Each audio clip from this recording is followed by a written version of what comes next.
کیسا چہرہ تھا کہ آنکھ اس سے ہٹتی ہی نہ تھی، تبسم ایسا کہ جس سے دلوں کے زخم دھل جائیں، آنکھوں میں گہرائی کہ جس میں مجھے اکثر ایک حزن و ملال اور درد چھلکتا نظر آتا۔ میں نے جب بھی ان آنکھوں میں جھانکنے کی کوشش کی، ان کے معصومانہ تبسم نے میری ساری تگ و دو ختم کر دی۔ کون جانتا تھا کہ ان آنکھوں میں امت مسلمہ کا درد جھیل کے پانیوں کی طرح جھلکتا رہتا ہے، جو کبھی کناروں سے باہر نہیں امڑتا۔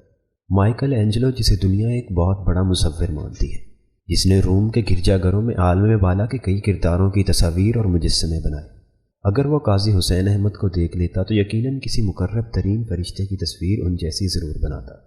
صوفیاء بھی اللہ کے برگزیدہ اور مقرب بندوں کی ایک پہچان بناتے ہیں کہ ان کے گرد ایک مقناطیسی حالہ ہوتا ہے، ایک ایسی کشش جو دوست دشمن سب کو اپنی طرف کھینچ لیتی ہے۔ دنیا بھر کے نفسیات دان ہر شخصیت کے گرد ایک مقناطیسی حالے کا بتاتے ہیں، جسے اب تو مخصوص کیمروں سے عکس کی دنیا میں بھی لایا جا سکتا ہے۔ وہ بتاتے ہیں جس شخص کا باطن جتنا اجلا، صاف اور کردار بے داغ ہوگا، اس کا حالہ اتنا ہی شفاف اور روشن ہوگا۔ آقائے دو جہاں سید الانبیاء صلی اللہ علیہ وسلم نے روشن چہرے کی پہچان بتاتے ہوئے فرمایا، چہرہ تو اللہ کے نور سے روشن ہوتا ہے، اور قاضی حسین احمد کا چہرہ ایسا ہی چہرہ تھا، جسے دیکھ کر اقبال کے مرد مومن کی 4 علامتیں ایسے جھلکتی تھیں کہ آنکھیں خیرہ ہو جاتی۔ یوں تو قاضی صاحب کے نام سے میں 70 کی دہائی سے آشنا تھا، لیکن ان سے پہلی ملاقات 1988 میں اس وقت ہوئی جب میں اپنی سرکاری نوکری کے آغاز میں اسسٹنٹ کمشنر کوئٹہ تعینات تھا۔ کوئٹہ ایئرپورٹ کے VIP لاؤنج میں امیر جماعت اسلامی اور موجودہ دور میں ملت اسلامیہ کے سب سے بڑے جہاد افغان جنگ کے داعی کے لیے میرے ذہن میں بہت سے سوالات تھے۔ میں اس جہاد کو 8 سال سے بہت قریب سے دیکھ چکا تھا، اور اب اس کے ثمرات کے لٹنے کا خطرہ سب کو پریشانی میں ڈالے ہوئے تھا۔ ایک انتظامی افسر کے ایسے کھلے سوالات قاضی صاحب کے لیے حیران کن تھے، لیکن وہ اپنی حیرانی کو مسکراہٹ میں چھپا کر جواب مختصر کرتے جاتے۔ میری تشنگی موجود رہی۔ میں نے انہیں بھرپور گفتگو پر مائل کرنے کے لیے کہا، مجھے صرف ایک اسسٹنٹ کمشنر نہ سمجھے، میں 1970 سے ایک بھرپور سیاسی کارکن رہا ہوں۔ بنگلہ دیش نامنظور، ختم نبوت اور 1977 کی نظام مصطفیٰ تحریک میں تقریروں سے لے کر نعروں اور پولیس کے تشدد تک ہر مرحلے سے گزر چکا ہوں، اور اسے چھپاتا بھی نہیں۔ میرے ان جذباتی فکروں پر قاضی صاحب کی آنکھوں میں جو محبت اور چہرے پر جو مسکراہٹ آئی، وہ میں آج تک نہیں بھول سکا۔ یہ محبت اور مسکراہٹ آج تک میرا پیچھا کرتی ہے۔ میرے ہاتھ میں اس وقت میری شاعری کی کتاب کامت تھی، جو چند دن پہلے چھپ کر آئی تھی۔ مجھے نہیں معلوم میں نے کیوں ایک خالص رومانی شاعری کی کتاب بظاہر ایک مولوی نما شخص کو پیش کر دی، لیکن میری حیرت کئی گنا ہو گئی جب انہوں نے وہیں بیٹھے اسے پڑھنا شروع کر دیا، اور کتنے ہی ایسے شعر تھے جن پر داد دیتے رہے۔ اس کے بعد قاضی صاحب سے محبت اور عقیدت کا ایک ایسا رشتہ استوار ہوا کہ ان کے اس دنیا سے رخصت ہوتے ہوئے مجھے ایسا لگا جیسے میں اپنے والد کے بعد دوسری دفعہ ایک شدید محبت کرنے والے تو آگو اور ہمدرد سے محروم ہو گیا ہوں۔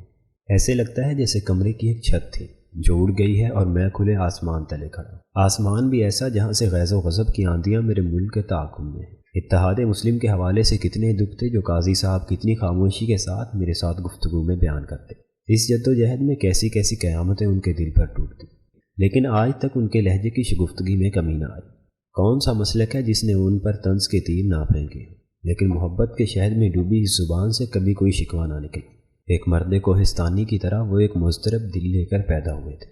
سپہ صحابہ کے ہاتھوں مارے جانے والوں کا جنازہ پڑھا تو ان کی لاٹھیاں اپنے بدن پر کھائیں، اور جب مولانا اعظم طارق کی عیادت کے لیے گئے تو شیعہ مسلک کے لوگوں کے طعنے سنے۔ دیوبند مکتب فکر کے گھرانے میں جنم لینے والے قاضی حسین احمد مشہد میں امام رضا کے مثار کے ساتھ مسجد میں اس قدر قابل قبول تھے کہ وہاں مسلح امامت پر کھڑے کیے گئے۔ ترکی میں نجم الدین اربکان جب اسلام کی نشاط ثانیہ کی تحریک لے کر اٹھے تو لاکھوں کا اجتماع قاضی حسین احمد کی تقریر سننے کو بےتاب تھا۔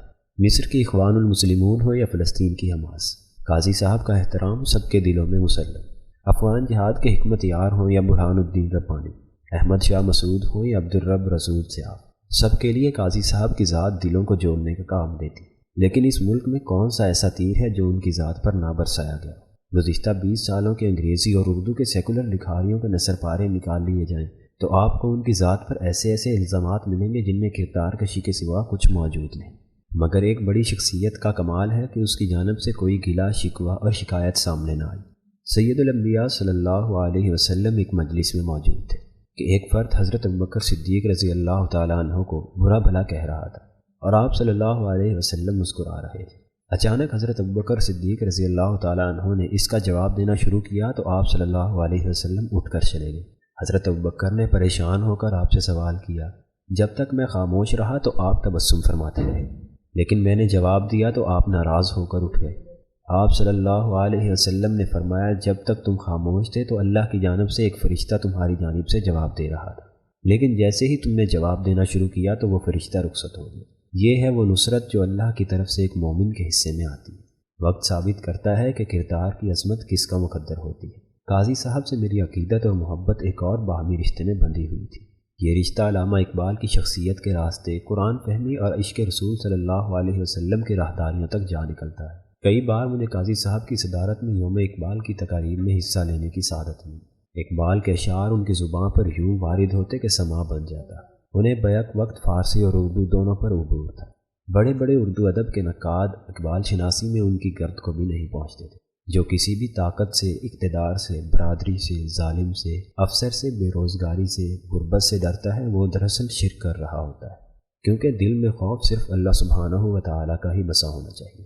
ایسے دل کے امین اور ایسے کردار کے مالک شخص کا اس دنیا سے اٹھ جانا ایک المیہ ہے۔ موت برحق ہے، لیکن نفس مطمئنہ کی موت خوش نصیبوں کو میسر آتی ہے۔ ایسی موت جس کا استقبال ارواح صالح کرتی ہے، اس لیے کہ اس روح کی منزل ہی ہوتی ہے۔ ایسے لوگ میرے آقا صلی اللہ علیہ وسلم کے اس قول کے مطابق زندگی گزارتے ہیں۔ دنیا مومن کے لیے قید خانہ اور کافر کے لیے جنت ہے۔